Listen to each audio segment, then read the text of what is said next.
Hello guys, today we're going to take a look at the John Deere 8360 RT. This is probably the most powerful model that I've ever made. It has two N20 motors and obviously it's on tracks, so it has amazing pulling power and will kind of go anywhere. But probably in a video about 2 or 3 years ago the wheel fell off here. So today we're just going to fix that up and I'm just going to explain what's in it for people who haven't seen this vehicle before. So this was probably my first really successful model. You can see I was starting to play around with the 3D printing. You can see on the base here that kind of went alright, and then when it was up on sort of stilts, this bit kind of went a bit dodgy. But the 3D printed part has worked fine for an awful long time. Inside here we have two N20 motors. We have just little 3mm adapters that go then to our wheel here. Inside the wheel we have the Tamiya adapter and then the little hex shafts that fit the Tamiya adapters. So that was just an axle that came with a motor that I just cut part off. Then that goes in to this little spacer here, and what would have happened, the little grub screw that's in this here must have just come loose. So all I'm going to do to fix this is just to loosen off the grub screw. Maybe I see there's bits sticking out here. Well, actually I don't need to tidy it up. I can just spin it around and use the cleaner side to go into the adapter here. I could also move the adapter out slightly because I can see that the axle on the motor looks to be quite far out. It looks to be up to the lip here, so I can fix that. Just move it out slightly. Well, actually I probably don't want to do that because that's probably the limit of where the wheel goes in. No, I'll just loosen off the grub screw. There might be a second grub screw on the other side. If there's not, I might add one, and then we'll just catch this axle a little bit stronger. So if you haven't seen this vehicle before, inside the rear here there are two N20 motors, one either side.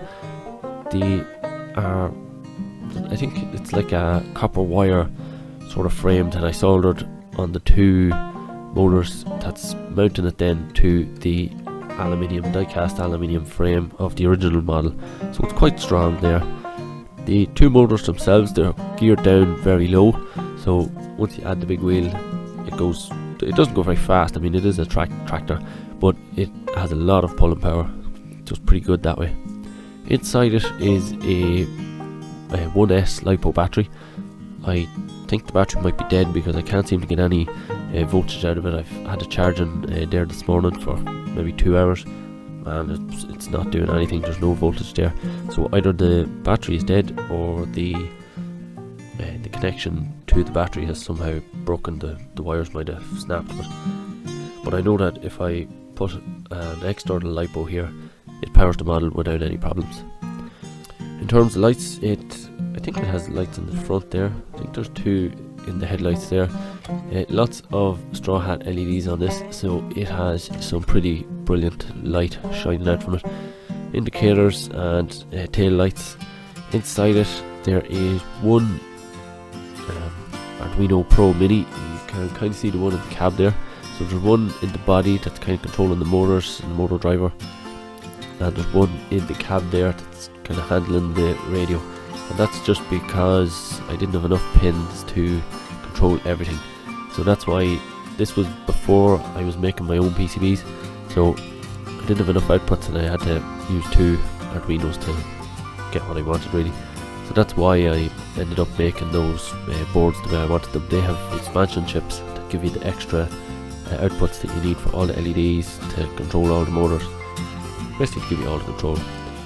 Then the final thing, we have the servo controlling the rear link to stop it getting caught in the old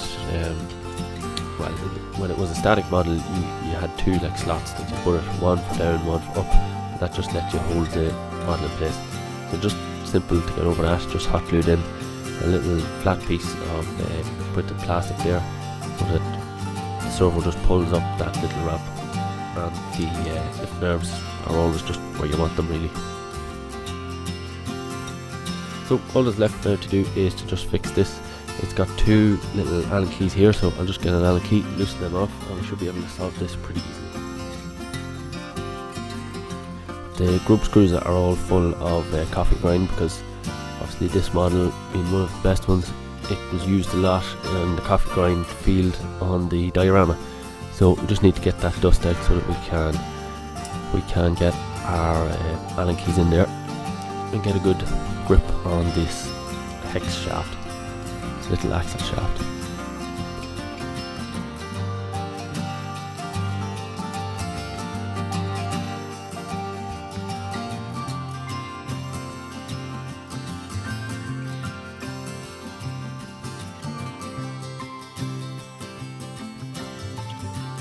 There's a screw either side, so instead of tightening one up fully, I tightened it up and then I loosened it off slightly, and then tightened the other to try and get the axle as straight as I possibly could.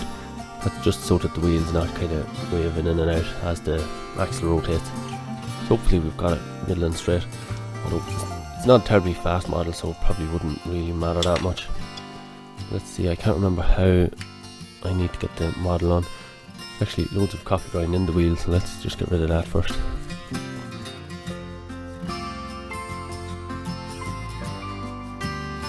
Alright, that'll probably do. Let's see if we can get this wheel back on.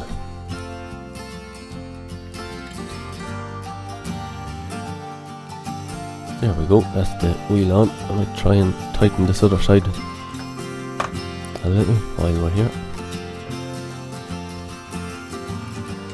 Pretty tight. I think that's going anyway. Yeah, both of them are very tight, so nothing to worry about on that side, I don't think. I have my controller here, so let's just hook up an external battery and just check that we're back operational the way we would expect. It's possible that the dead battery in it would load it down. Actually, it doesn't seem to be. Seem to be working fine.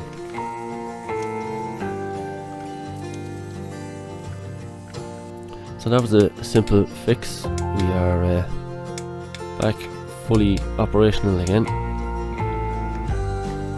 Didn't take much to do that, but it sat there for like 3 years without being fixed, so good to get it finally done. So that's all I wanted to show you in this video. If you enjoyed it, make sure and hit the like button. I wanted to get this ready because I'm going to try and do a few videos, kind of challenge videos, comparing the different vehicles for pulling power and different aspects like that, so we can get an idea of what type of motor configuration is best. So you might see a few things like pulling loads up a hill, stuff like that, and no doubt this is going to be the best of them. So make sure and get subscribed so you don't miss out on any of those. And I think that's pretty much it for today, so thanks very much for watching.